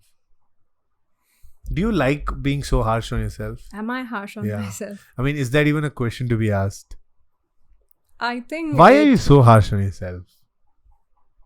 probably I have that. What is it called? Imposter syndrome. Imposter syndrome. Most of us have it, don't we? All of us have it. All of us have it, or probably sometimes I question myself. Do I actually know things, or am I just pretending to know them? Can So I sometimes I am hard on myself to make sure that I've got my facts correct. give you a sense of validation? Yes, please. I consider myself to be knowledgeable. I don't know how much you think I'm knowledgeable. Am I good? Am I average for a guy? You're doing a great job Am I? of actually holding a podcast with someone who's fumbling and fidgeting so much. No worries. No, I'm speaking about the knowledge about fitness. I'm let's say I'm average, and I think I'm good at it, but I got to learn a lot from you. So you don't have to prove anyone. You're good. You're a certified nutritionist. You're a certified. I'm a certified fitness and nutrition Dude, coach. this- I'm not a nutritionist. Okay. There's a difference. I'm not a clinical nutritionist, and my nutrition basically would aid you in terms of fat loss and muscle building. Got that. Yeah. But yeah, so you're good. You're doing good, and I think we as people generally don't. In this competitive world, we don't get the sense of validation, which we should. I don't know if we deserve, but it's very hard to get the sense of validation, and there's always a self-doubt and insecurity that am I doing enough? Am I doing right? Am I adding value? Am I good? Or am I just making a fool out of making myself? a fool out of myself? Because there are big sharks out there. There Yeah. are experts in this department. But what you have to think, Shilpa, and this is what I thought before starting a podcast, is that there's not another Shilpa Bharadwaj. Babu Raj, Babu you Raj, got sorry. my surname wrong. Sorry, there's not another Shilpa Baburaj. There's not another Vishagan. There's not another Satvik. So what you are doing is unique. What you are doing, only you can do it. Nobody can do it better than you. And we have to believe that. And one content influencer has to talk to another content influencer. I can understand your pain that there are bigger sharks and there's a sense of insecurity. But you're doing great. And I think the only thing we both need to do is consistency. Consistency. Yes, I have to make sure that I go back home today and make a reel. I'm You really never- bad at you it. never I'm really thought- bad at it. you- I do not have the patience. I can write content as much as somebody would want me to because I've always been a writer. But if you ask me to put the frames together, add a great piece of music to it, I suck at it. Did you ever think in a 12th standard or 11th standard? Where do you study, by the way? Commerce. School. Indore. Indore. Yeah. Did you ever think in 11th standard you would be 10 years later you'd be like, I have to go home and make a reel. Like times have changed so No. much. Like I never thought so. I never thought. I never ever thought in my life that I have to wake up today morning and make a reel of my podcast. I never thought. But that's adaptation. Coming back to our conversation, supplements. So I take creatine, Okay. 1 scoop, 3 grams Hmm. a day with whey protein. I take 1 scoop a day. Apart from the tablets which I take, What not tablets, supplements. Okay. Not tablets. I take a multivitamin, Okay. a fish oil. Okay. I take 2 multivitamins a day, Hmm. 1 fish oil, Hmm. Live 52 DS or milk thistle, right? Calcium and vitamin D3 every Okay. day. Hmm. Biotin, vitamin E. Okay. I take this every day. Is this good? Is this what are the supplements you would suggest for people starting out the fitness journey? And are supplements even needed? No, they are not. They're not. They are not unless you have been diagnosed with a deficiency. When I started out, my mentor or my coach did not ask me to take any supplements except whey because it's a convenience-based supplement. Because I do not want to consume so much of protein in one go, or probably I can't eat so much of protein. So 1 scoop of protein, make sure that I'm getting 25 grams of protein in a shot. Other than that, I don't take any other supplements. You don't take any supplements at all. No, I mean, there was a time when I was taking multivitamins. There was a time when I was taking biotin, thinking that The green color one, biotin, right? not the green cover one. I don't remember, but the biotin and that Health card ka. health card ka in a very boring looking bottle. But then I realized none of them work. So there is research out there. There are, research backed studies out there that's claiming that supplements necessarily will not work for someone who already is really unhealthy. First, you bring yourself to a level of fitness, and then probably these supplements are going to work for you. Let's say somebody who's really obese, somebody who does not take care of themselves at all, are eating whatever they want to eat, are not even taking care of their macro or micronutrients, and they're depending on these supplements to, with the hope that, okay, this is going to fix all my problems.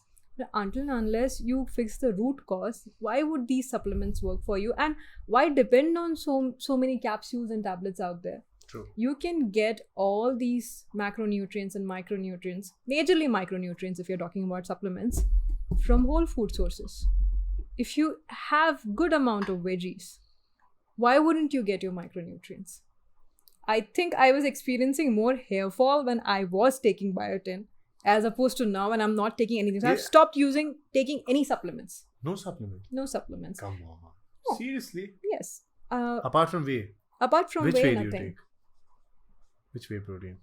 I don't want to talk about the brand. Because you don't want to plug them in. Of course, I think they already are out there. They don't need any added Optimum. marketing. ON. No, yeah, Muscle Blaze. Muscle Blaze. Muscle Blaze, and there's ISO. no, man, the cheapest form of it. Whey. Raw whey. Concentrated. Yes. Raw. No, I take it Unflavored with one. no chocolate flavor. I Chocolate. can't.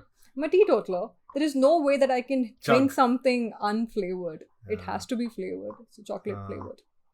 So supplements are not needed for people who are starting out the gym. Supplements is a no-go. No, It's I no-go. don't think so. I mean, they should be encouraged to eat whole foods. They should be encouraged to stick to a natural diet, something which is a staple diet for them. You give them supplements if they achieve that level of fitness or body composition wherein it is needed that they have that range of protein. They have to hit let's say more than 100 grams of protein in a day, and probably if they feel that it's too much of a hassle for them to meal prep or actually eat so much, then I mean, what would you prefer? Would you prefer eating 8 egg whites or just taking a scoop of whey? 100% is A good. scoop of whey, right? So that's why these are convenient supplements. Did you listen to this new misconception or this myth that all these whey proteins and a lot of sugar-free drinks and sugar-free bubblegums have aspartame, and aspartame causes cancer? Did you see that? Yes, I did come across that. Do you have anything to add or any inputs on that? Not exactly. The jury is still not out on that. Yeah, And who just claimed it that there is a possibility of it, but they didn't confirm it. I don't even understand that why are people deliberating on these topics when they are still drinking sugar loaded sodas. So They're still having, Pepsi and Coke or any beverages out there without any qualms. They don't even read the nutrition label. They don't even see, oh my god, I'm consuming like 10 to 12 grams of sugar by just having this beverage. So, what I want to put out there is this: there are basic things that are in your control, wherein you don't have to put in a lot of work. you don't have to think so much about it. Do the basics. Do the basics. What are the basics? Let's reiterate. What are the basics? Number one, when you say a balanced diet, get to know what makes a balanced diet, Correct. which means you need to understand what macronutrients are. Most of the people out there, if you ask them what are the 3 major macronutrients, they won't be able to tell. The irony is all of us would have learnt about it in class 5th or 6th. We all have learnt about balanced diets, but nobody put it into practice, right? True. So know about your macronutrients, carbs, fat, protein. Once you know about them, you now know that I have to put all 3 macronutrients on a plate. That's what is going to give me a balanced diet. Hit your water intake. Most of the people are past. They don't even drink water. They are just operating on caffeine probably, or on, obviously, I mean, there are green tea drinkers. Those are different. I hate that. I'm not a big fan of it. I'm not a tea drinker at all. You don't like green tea, right?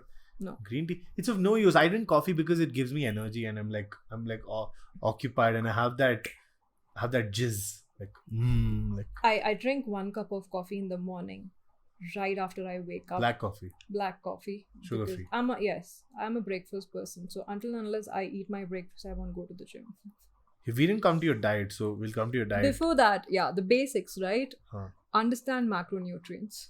Make sure that you have a balanced diet. If you know about macronutrients, you will automatically know how to fill your plate with a balanced diet.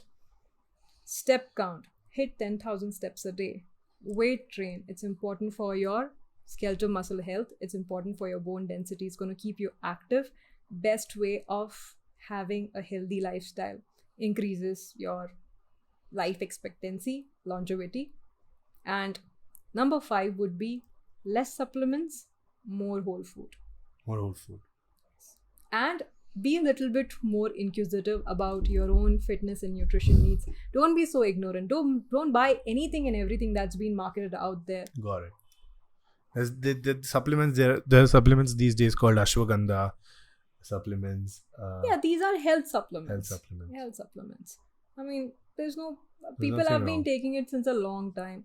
But remember us eating Chyawanprash. Chyawanprash, yeah. Yeah. Has anybody bothered to read the nutritional information of Chyawanprash? No, does it have a lot of sugar? I think so. It sounded. I think it if you tasted. Google, He's a 19-year-old guy. He'll never know what a Chyawanprash but he is. can Google Chyawanprash. I'm sure Chyawanprash has a lot of sugar content in it. Lot of sugar. Chyawanprash, It tasted so Bonvita, sweet. Cornflakes, Milo, all Chocos, this Milo. I mean, I used to go to school thinking that, oh my god, Maggie. I'm gonna grow tall and I'm gonna, Complan, yeah. I'm gonna be so strong by eating Maggie, Bonvita. Chyawanprash. How much? So we should talk about this, Like, I think our generation, how I grew Chyawanprash up has was 71% sugar. Clip that. 71% sugar coming from Chyawanprash, and we consume it assuming that this is a very healthy supplement or a very healthy.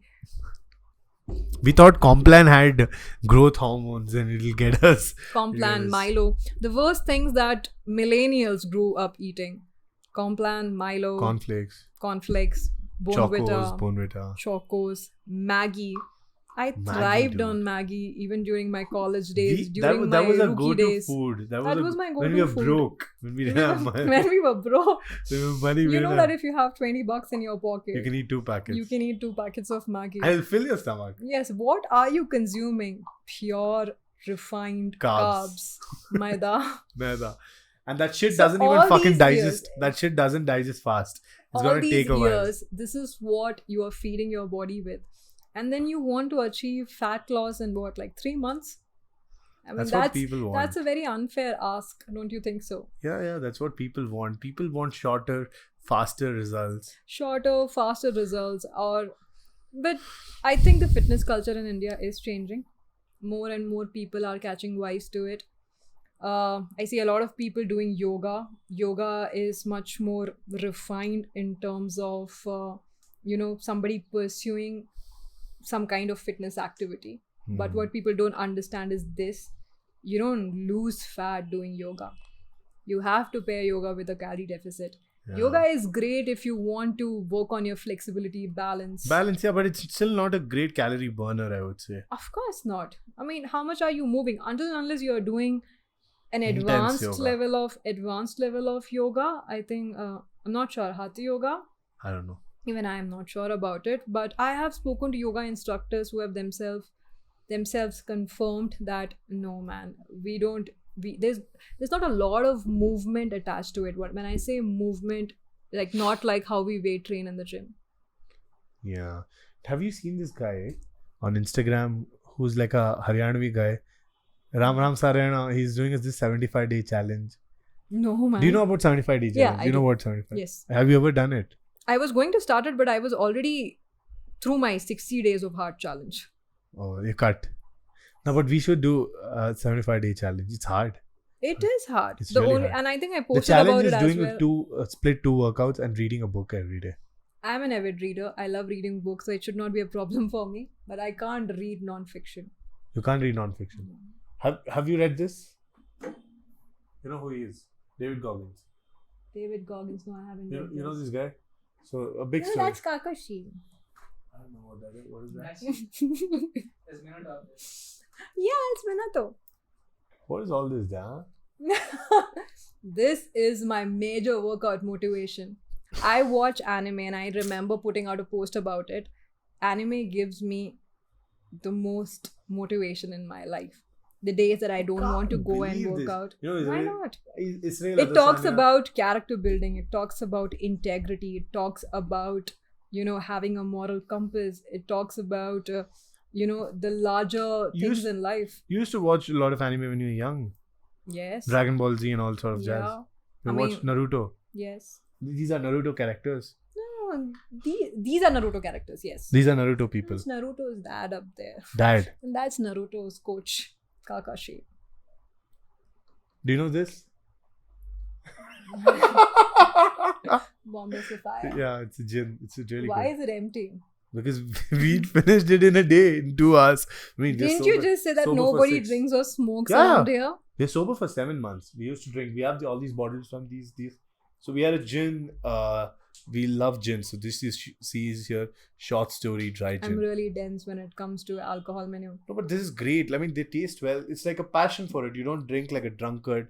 You Mm. enjoy the taste and you drink it because Yeah. you like how it is. Savor the taste. Savor the taste and Yes, I've all heard all sort of that. Yes. those things. Mm. We're talking about. We're talking You about. got some more time, right? Of course. You got some I more think time. we did not touch base upon a very skincare. important topic. Not skincare, like a very practical topic, which is the traditional Indian gyms. How people are taken for a ride over there. And how, if we talk about educating the common masses and encouraging them to pursue fitness, it needs to start from sensitizing them about the basics of fitness and nutrition. Every gym you've ever been to, every gym, I pull the mic a little towards you. Yeah. Satvik, is it rolling? Yeah. So every gym you and me have been to, we have been fed this nonsense that we need a PT. Nobody knows why we need a PT, but we need a PT. And those PTs don't know themselves what they do. Yes. Some PTs are good. My PT is really good. And I think we did discuss this On a the call. earlier part of our conversation. Right now, the reason that they don't know what they're doing is because they are not qualified to train you. They don't understand physiology. They don't understand how body works. They are equipped with traditional gym knowledge that has been passed on to them. Yeah. And that's the same thing that they are passing on to you. So, and another major reason is people are also ignorant. They don't ask any questions. True. They don't ask, okay, why am I not seeing results? Most of the time, if I am okay, No. Hmm. No. Your mic is not No, working. no, it's working. Yeah. Most of the time. most of the time, I don't know.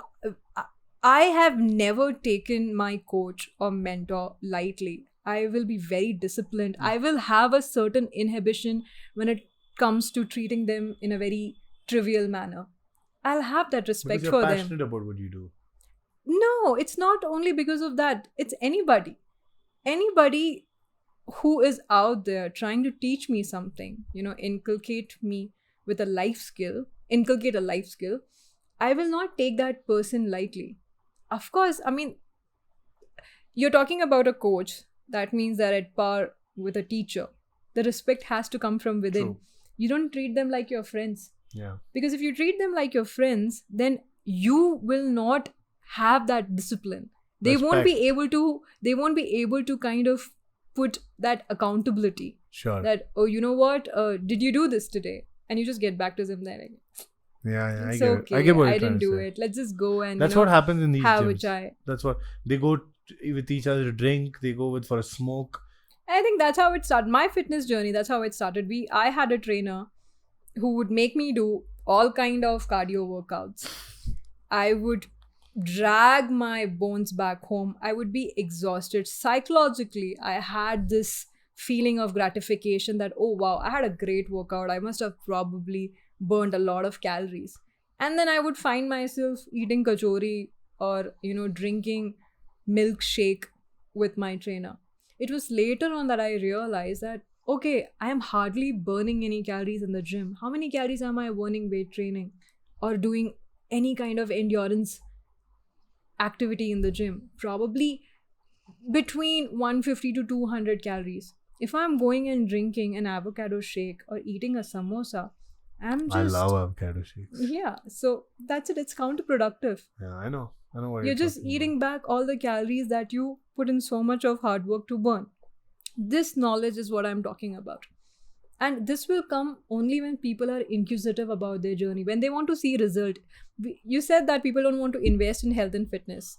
But even if there is somebody who's charging them a nominal amount or nominal fee, about. What's a nominal fee in India for a coach?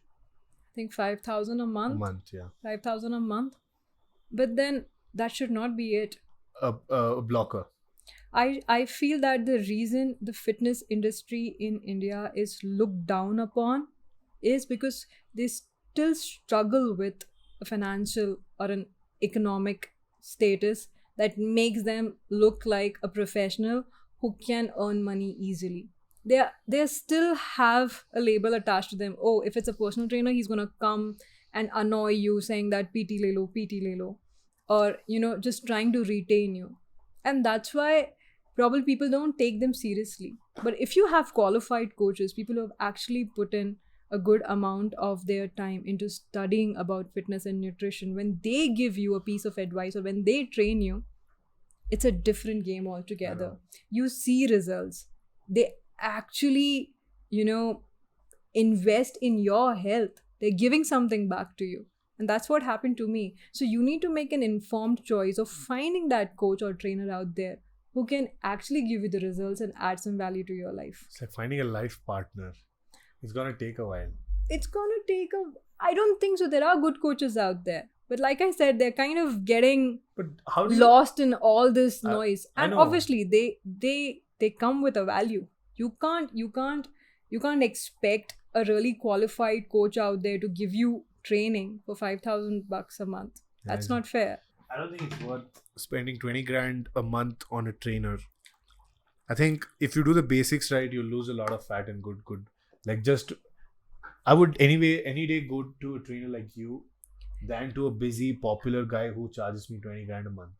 Because I know But 20 grand a month for what? Is he gonna speed up your fat loss process? Online coaching. What is he Workout giving and you in diet. return? Workout and nutrition. Okay, see, we cannot decide how an individual kind of puts a price on their service. Yes. But then it's up to each their own. There are people who wouldn't mind paying that much. There are people who go to really fancy me. yoga classes. See, one thing, it's very easy to say that Indians are unhealthy. It's very easy to say that we don't have a fitness culture. We forget the fact that when it comes to India, economic factor also plays a huge role in pursuing True. fitness. You need money to get membership in a gym. You really need money to order everything healthy.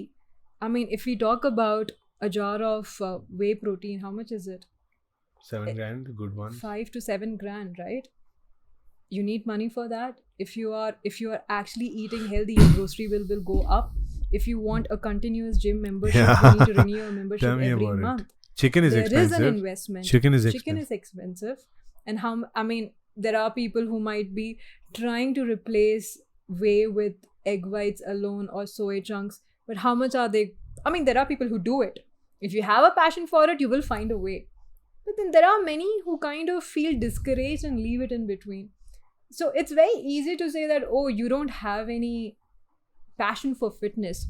I think this can be addressed if we democratize knowledge related to fitness and nutrition. Put the basic knowledge out there for everybody to absorb. The challenge is, the other day we were speaking, the ego between women, the one which you were talking about. That's a very different subject. We will come to women. Yeah. But first, let's just finish this thing wherein, do you feel that knowledge related to fitness and nutrition is still kind of concentrated among few people? And if we want a majority of population out there to feel more encouraged to go to gym, pursue fitness, pursue a healthy lifestyle, you need to first sensitize them and make accessibility to information much more easier for them. Yeah, but that's where their business is, right? So anything in our market right now, it's demand and supply. So I think I completely agree to you. It should be more of a access to these information to all people. So it's a basic need Yeah. in terms of if you want. But that's where the business also is. They keep that as their. It's like a They clause. withhold that information, Yeah, thinking because- that it's precious. Because that's, if you think about it, that's their USP. Not necessarily. There are people who would know the basics about fitness and nutrition. They would know how to But there are self-train these themselves. niche which they Yes, know it well. Of course, and They that's know where it. an expert comes Expert in. comes into picture. And if That's that why I would person- hire you, because I didn't know that a low intensity workout is going to burn fat, because I want to pay you because you will give me that information. Yeah, what is that popular culture right now wherein people are the stair Oh, the stairmaster. the stairmaster. Every woman out there. It's very bad is for your posting back. This. It's very bad for your back. I think the major message, takeaway message, or the most simple message yet powerful that you can put out there is, tell your audiences this. Huh. Start should tell them. hitting. Huh. Please start hitting Please 10,000 look steps. into the camera. Yeah. Please start hitting 10,000 steps a day. Huh. And that's the best way of burning fat if you pair it with calorie deficit. Yes. For calorie deficit, if you don't understand, we have that covered in the initial part of the podcast. We'll add. I mean, there are so many apps out there on internet today where you can go and calculate your maintenance calories. Yeah. But for that, you need to understand something about quantified nutrition so that you can assign calories to your meal. Without it, what's the point of going and understanding what's your TDEE, basically total daily energy expenditure, True. which is your maintenance calories? How do you understand how to create a deficit? And another major thing is, you have to understand that by doing a lot of running or jogging or HIIT is not the way of achieving fat loss. Hit your step count, because the body generally needs less energy because the intensity is low, and it automatically taps into fat as a fuel for the source of energy. Perfect. Low intensity cardio, best for fat loss. Yes. By Shilpa Baburaj. I got a name right now. Yes. It's You wanna- not by Shilpa Baburaj. I mean, this information is already out there.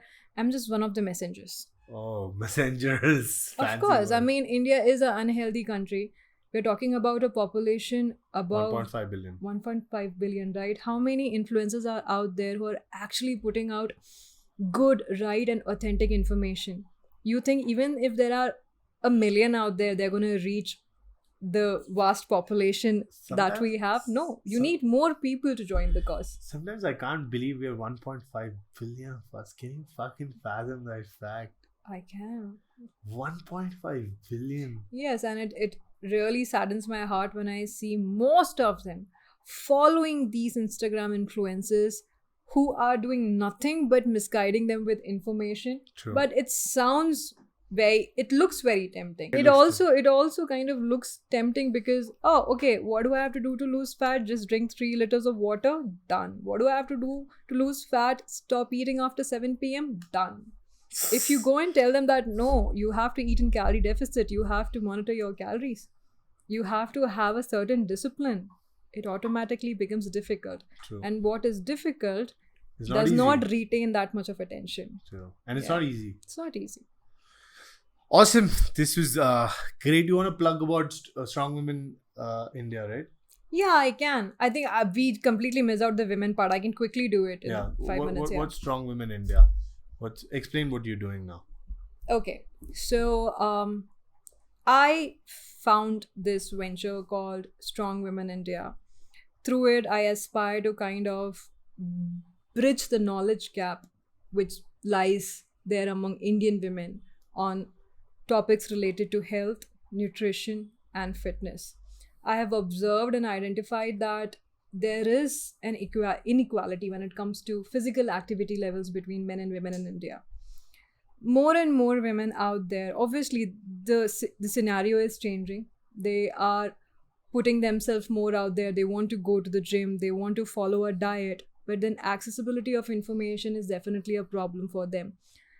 I want to bridge this, or I want to address this problem by educating them, sensitizing them, raising more awareness among women when it comes to their own body needs and requirements. That's what Strong Women India is aspiring to do. I'm starting, at a very nascent level. I've built a small community of women wherein I make sure that I kind of equip them with the right kind of information and knowledge from anything related to health and nutrition from my end. And they can absorb it and they can use it in their day-to-day lifestyle. Simplify it for them. If you talk about macronutrients and calories, there are women out there who don't even understand all these things. So the best way is take all these terms and explain it to them in the simplest way possible so that they can actually adopt to a healthier lifestyle. If we look at India's population, women in India are definitely unhealthy as compared to men. There's a lot of data out there that proves it. 50% of urban women out there are obese and are at the risk of obesity related disorders. More and more women are experiencing impaired hormonal health. You talk about PCOS, PCOD, or thyroid, and other lifestyle disorders like cholesterol or high BP, type 2 diabetes. But most importantly, obesity-related cancer, which is breast and colon cancer. Right now, life looks very vibrant, hunky-dory, because age is by your side.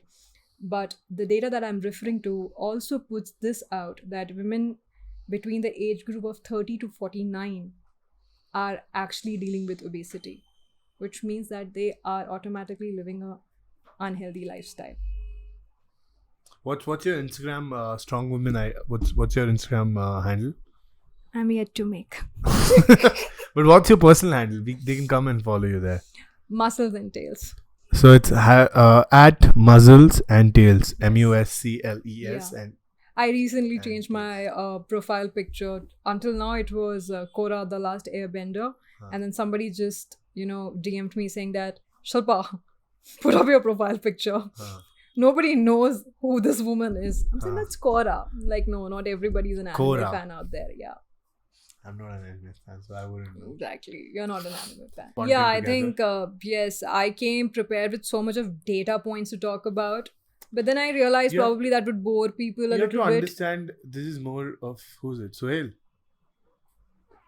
Hi, Suhail. Hello. Hi. He's the owner of this house. Oh, hi. So he's come with his big gym clothes because we're hitting biceps today. Oh, We're hitting okay. biceps and cardio. Bro, you remember how you're talking about how low intensity cardio? It's fat reserve and high intensity. Fat stuff. oxidation. Yes. She was it just aids. speaking about it. We didn't even know this, no? Till I yesterday. realized yesterday. Yeah. Most of the people don't know about it because this is what comes to their mind.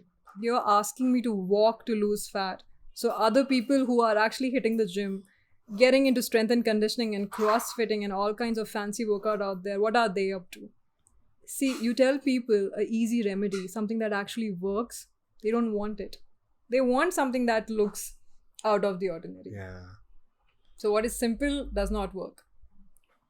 It was great, Shilpa. I think what we'll do is we'll do a lot of content together. I'm hoping we'll do this gym skit or a gym workout. We'll do a workout session in my gym. And I can get a Where guest. is your gym? Here, right here. Oh. It's okay. very good. Which gym is this? Armour Fitness. You can Not Google it. heard about it. ARMOUR. So what I'm thinking is Do you have a lot of fitness influencers in your gym? None? none. Oh, I dread the fact that I've started carrying a tripod. I Dude, have what? become the person that I used to.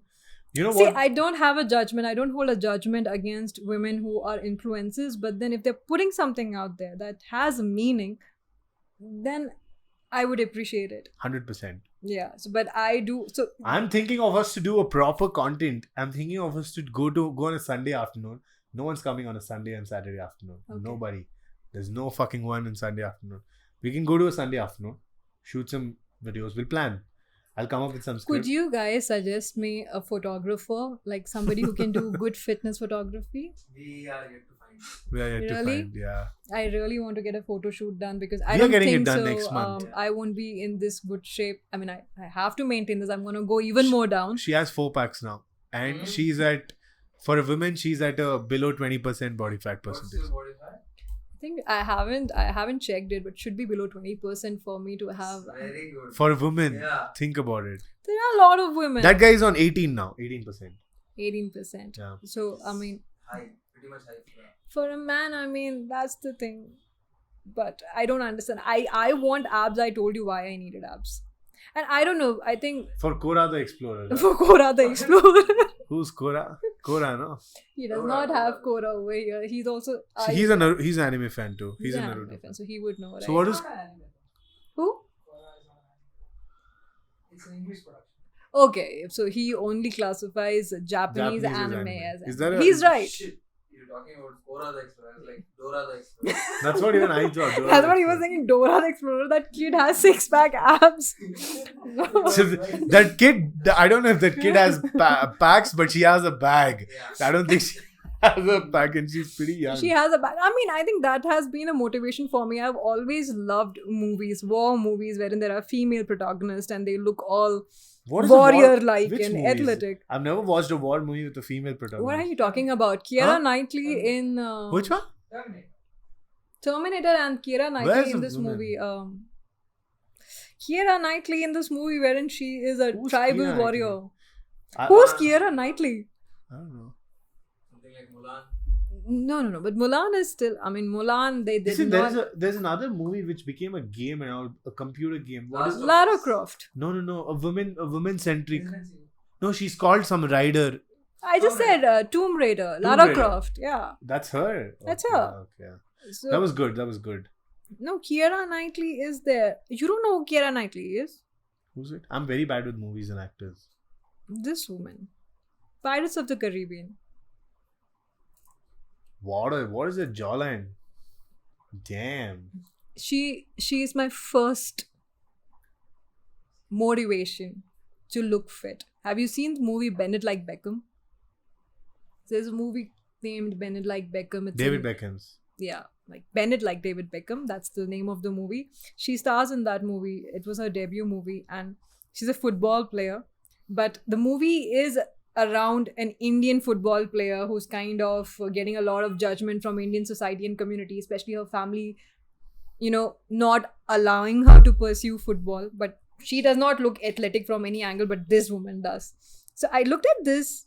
I mean, I was watching this movie and I realized, do I have anybody in my circle who looks like her? And I said, And you want to none. be that person. I wanted to be that person It's because great. if you can look like that, then why not? You have watched One Punch, right?